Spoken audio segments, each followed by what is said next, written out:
Nagsisimula ang kwento sa isang liblib na isla sa baybayin ng Scotland, kung saan mag-isang nakatira si Michael Mason sa isang abandonadong lighthouse kasama lamang ang kanyang tapat na German Shepherd bilang kanyang natatanging kasama. Mula sa bintana, pinapanood niya ang isang lalaki at ang kanyang pamangkin, si Jessie, na dumarating sakay ng bangka dala ang kanyang lingguhang mga suplay. Nagsagwan si Jessie gamit ang maliit na bangka papunta sa pampang at tahimik na iniwan ang mga suplay sa labas ng isang kamalig. Bagamat hindi pa niya nakikita ng harapan si Mason, nag-iwan siya ng isang maliit na regalo bago bumalik. Pagkatapos niyang umalis, lumabas si Mason, kinuha ang mga suplay, at sadyang hindi pinansin ang regalo. Humigop siya ng vodka, pinakain ng kanyang aso, at ginugol ang oras sa paglalaro ng chess ng mag-isa habang nakikinig sa radyo. Sa mga sumunod na buwan, inulit ni Mason ang parehong tahimik na gawain. Isang araw, habang naghahanda si Jessie na ihatid ang mga supply, hinimok siya ng kanyang tiyuhin na magmadali dahil nagbabago ang panahon. Sa halip na iwan ang mga supply sa kamalig, naglakad siya papunta sa pintuan at kumatok. Binuksan ito ni Mason, kinuha ang mga supply, at tahasang sinabihan siyang huwag nang bumalik dito. Itinuro ni Jessie na karamihan sa mga tao ay magpapasalamat pagkatapos makuha ang kailangan nila. Ngunit, isinara lang ni Mason ang pinto. Inis na sinigaw ni Jessie na hindi siya natatakot sa kanya at iniwan ang regalo sa may pintuan bago sumagwan pabalik. Habang lumalala ang bagyo, isang malakas na alon ang humampas sa mga bangka at tumaob ang mga ito. Mula sa bintana ng lighthouse, nakita ni Mason ang sakuna. Nagmamadali siyang lumabas, inilunsad ang kanyang bangka at sumisid sa maalon na dagat. Nagawa niyang mailigtas si Jessie mula sa isang lambat, ngunit ang kanyang tiyuhin ay lumubog kasama ng bangka. Ibinalik ni Mason si Jessie at nagsagawa ng mga chest compressions hanggang sa tuluyan itong umubo ng tubig. Nang gabing iyon, nagising siya at mahinang nagtanong tungkol sa kanyang tiyuhin.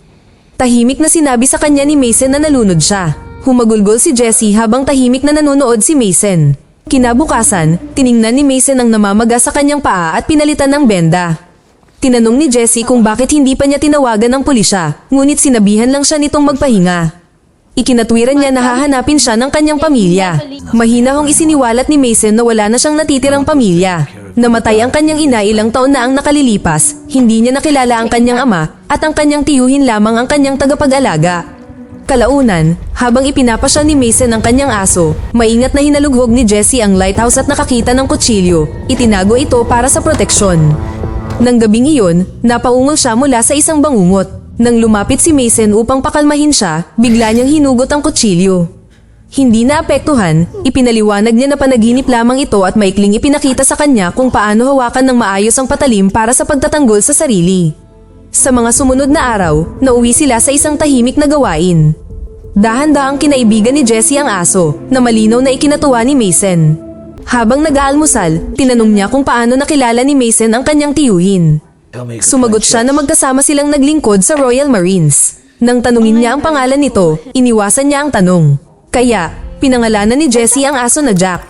Habang sinusuri ang kanyang bukong-bukong, malungkot na sinabi ni Mason na lumalala ang impeksyon. Iminungkahi ni Jessie na pumunta sa ospital, ngunit tumanggi siya at sinabing kukuha siya ng mga supply mula sa mainland. Pagkaalis niya, tiningnan ni Jessie ang kanyang mga sketch at humanga. Pagkatapos ay napansin niyang palihim niyang binuksan ang kanyang regalo, isang maliit na snow globe na may lighthouse. Sa mainland, pumasok si Mason sa isang pharmacy, maingat na iniiwasan ng mga kamera, bumili ng gamot, at umalis. Samantala, sa London, isang komite ng parlamento ang nag-imbestiga kay MI6 Chief Stephen Manafort tungkol sa isang ilegal na sistema ng pagmamatsyag na tinatawag na THEA. Ipinagtanggol niya ito bilang mahalaga para sa pambansang seguridad, ngunit inanunsyo ng komite ang isang investigasyon sa kanya at kay Prime Minister Forum.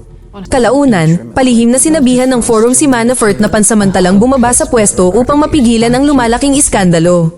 Habang papalapit ang halalan, sinabi niyang hindi niya maaaring isugal ang epekto nito at kailangan niya itong kumilos bilang sakripisyo para sa kanyang reputasyon. Upang mapanatili ang operasyon, itinalaga niya ang kanyang kinatawan, si Roberta, bilang acting head ng MI6, tahimik na tiniyak kay Manafort na kapag natapos na ang halalan, may babalik ang kanyang posisyon. Pagbalik sa Scotland, nakagawa ng isang nakakagulat na natuklasan ng koponan ni Roberta. Ang retinal scan ni Mason ay tumutugma sa isang teroristang hinahanap dahil sa pambobomba sa isang embahada sa Algeria. Agad niyang ipinadala ang isang assault team sa isla. Nang gabing iyon, nagluto si Mason ng spaghetti para kay Jessie sa halip na lugaw na nagpangiti sa kanya. Bigla, nagsimulang umungol si Jack. Tumingin si Mason sa labas at nakita ang mga armadong operatiba na papalapit. Mabilis niyang inutusan si Jessie na magtago sa banyo. Ang koponan ay may utos na pumatay agad. Isinaaktibo ni Mason ang mga nakatagong booby trap, pinatay ang ilang opisyal, pagkatapos ay ginamit ang mga ilaw ng lighthouse upang bulagin ang iba. Kahit nasugatan sa labanan, buong katumpakan siyang gumalaw sa dilim, isa-isa silang napatay. Isang opisyal ang pumasok sa lighthouse. Sumugod si Jack ngunit nabaril. Ilang sandali pa, nakita ni Mason si Jessie na kinukuha at binaril ang opisyal mula sa malayo. Matapos matiyak na hindi sila nakikita ng mga kamera, humingi ng sagot si Jessie, ngunit hindi pinansin ni Mason ang tanong. Sa loob, tahimik siyang nagpaalam kay Jack, pagkatapos ay gumamit ng burner phone para iulat na wala siya sa reserbasyon at may dala siyang pakete. Nang tanungin ni Jessie ang tungkol kay Jack, sinabi lang ni Mason na kailangan na nilang umalis. Pagbalik sa headquarters ng MI6, nagulat si Roberta na napatay ni Mason ang buong assault team ng mag-isa. Inatasan niya ang kanilang pinakamahuhusay na operatiba, si Workman, para patayin siya at inutusan ng team na kilalanin ang babaeng kasama niya sa paglalakbay. Samantala, nakarating sina Mason at Jessie sa mainland. Napansin ni Jessie na nasugatan siya, ngunit hindi ito pinansin ni Mason. Sa isang tahimik na kapitbahayan, nakakita si Mason ng isang truck at nagpas siyang kunin ito. Sinabihan niya si Jessie na maghintay sa labas at inabutan siya ng isang rifle. Maingat na ipinakita sa kanya kung paano ito hawakan at binalaan siyang huwag hawakan ng gatilyo maliban kung kinakailangan. Sa loob ng bahay, hinanap ni Mason ang mga susi, ngunit biglang hinarap siya ng isang ama at ng kanyang batang anak na may hawak na shotgun. Bago pa lumala ang sitwasyon, pumasok si Jessie at itinutok ang rifle sa ama, mahinahong inutusan itong ibaba ang armas at tulungan si Mason.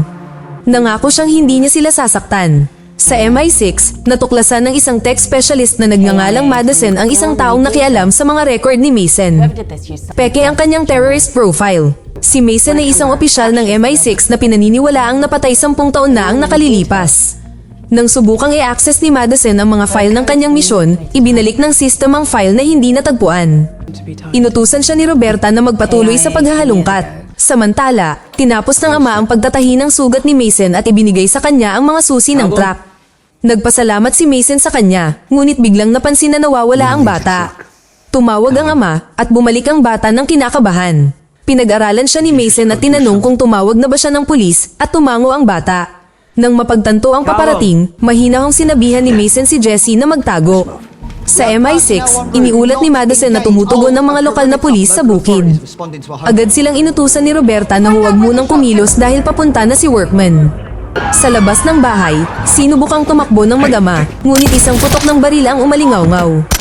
Agad na napatay ang ama, binaril ni Workman. Hiniling ni Roberta ang posisyon ni Workman, ngunit madilim na ito. Nila ni Mason ang bata papunta sa ligtas na lugar, pagkatapos ay lumabas kasama si Jessie. Gamit ang hindi nakamamatay na katumpakan, na-disable niya ang ilang rumesponding pulis. Sumakay ang dalawa sa isang sasakyan ng pulis at mabilis na umalis. Mabilis na naabutan siya ni Workman at sinimulang banggain ang sasakyan ni Mason. Mabilis na nag-isip, malakas na nagpreno si Mason at umikot, na sandaling nagpabagsak kay Workman. Pagkatapos ng isang brutal na habulan, nagawa ni Mason na mag-crash ang sasakyan ni Workman at nakatakas, at pagkatapos ay nagpalit ng sasakyan. Gumapang si Workman mula sa mga labi ng sasakyan. Nang huminto ang isang dumaang pulis upang tumulong, agad siyang binaril ni Workman, pagkatapos ay lumingon sa isang natatakot na sibilyang saksi.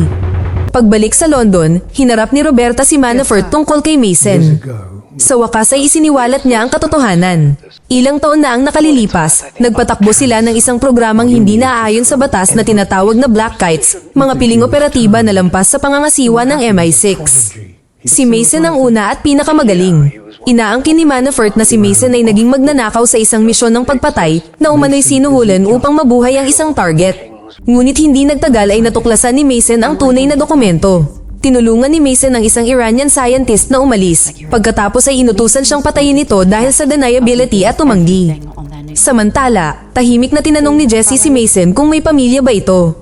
Sinabi niyang wala, pinapakomplikado lang ng pamilya ang mga bagay-bagay.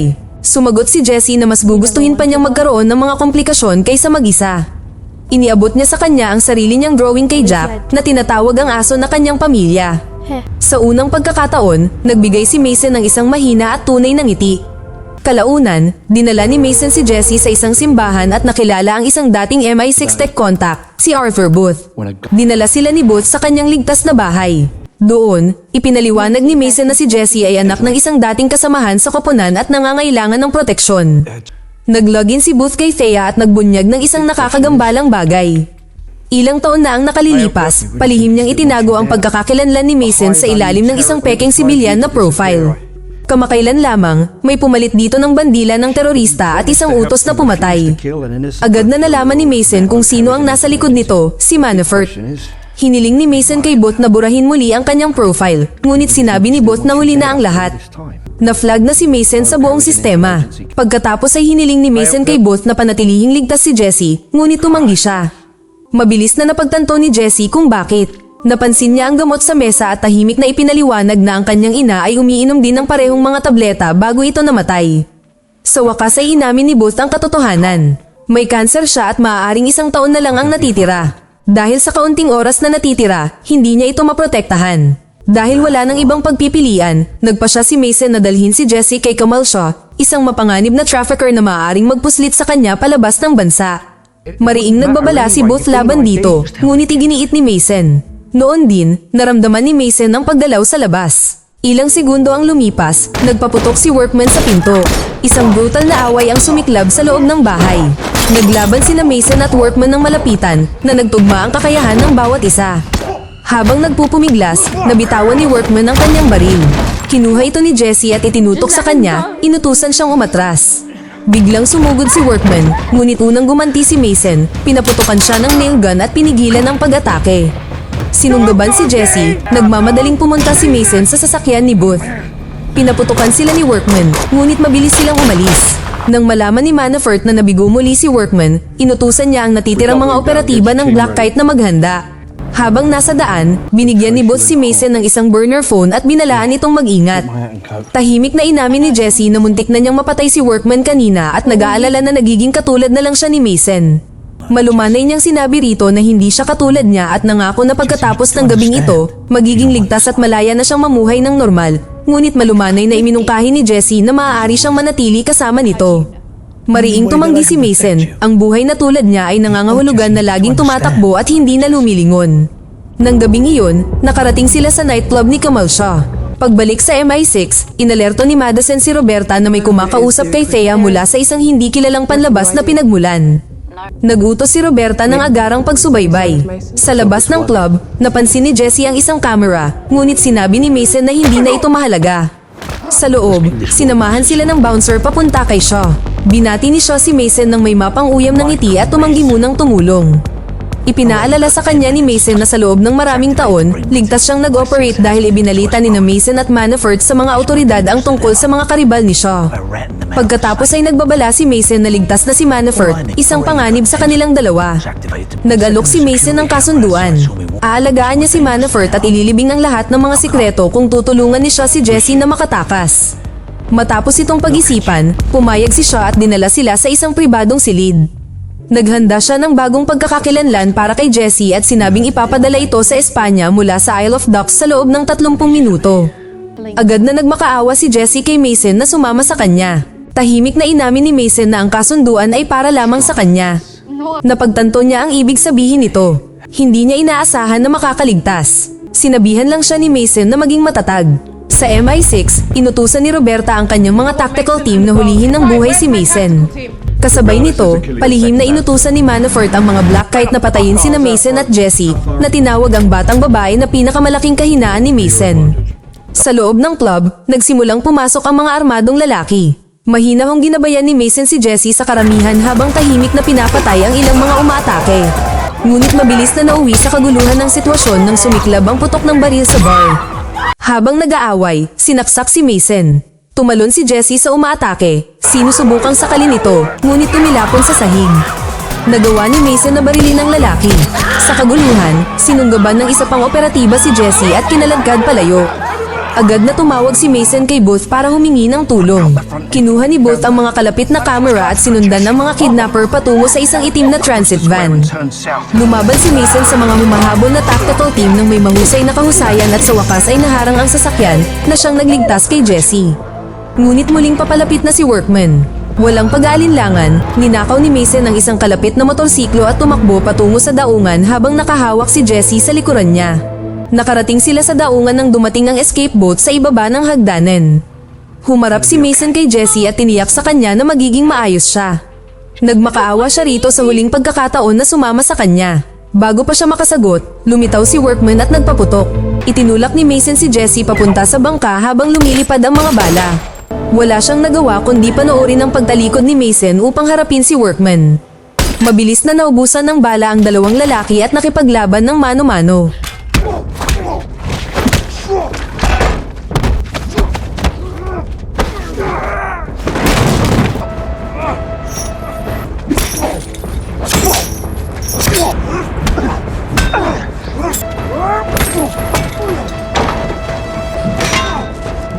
Sa huli, natalo ni Mason si Workman at napatay ito. Kinabukasan, mahinahong umiinom ng whiskey si Manafort sa kanyang tahanan nang mapansin niya ang ilan sa kanyang mga gwardya na patay na nakahandusay sa kabila ng damuhan. Humakbang si Mason pasulong mula sa dilim. Walang ipinakitang takot si Manafort.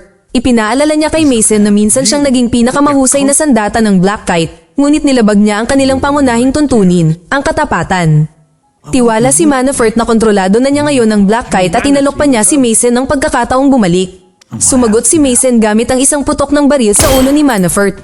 Pagkalipas ng 3 buwan, patuloy na tahimik na sinusubaybayan ng MI6 si Jessie, na ngayon ay naninirahan sa Espanya gamit ang kanyang bagong pagkakakilanlan. Sinabi ni Roberta sa kanyang koponan na nanatiling nakatago si Mason sa loob ng 10 taon, ngunit lumabas siya sa pagtatago para kay Jessie, na nangangahulugang palaging may pagkakataon na muling lumitaw siya. Sa isang kafe sa Espanya, may estrangherong lumapit kay Jessie para maghatid ng isang pakete. Sa loob, nakita niya ang isang piraso ng chest na Black Queen. Nang tanungin niya kung saan nagpunta ang lalaki, sinabi ng manggagawa na kakaalis lang niya. Napangiti si Jessie, tinupad ni Mason ang kanyang pangako dahil buhay pa rin siya. Mag-subscribe para sa higit pang mga video na tulad nito. I-on ang notification at mag-iwan ng like para matulungan ang aming channel. Salamat sa panunood.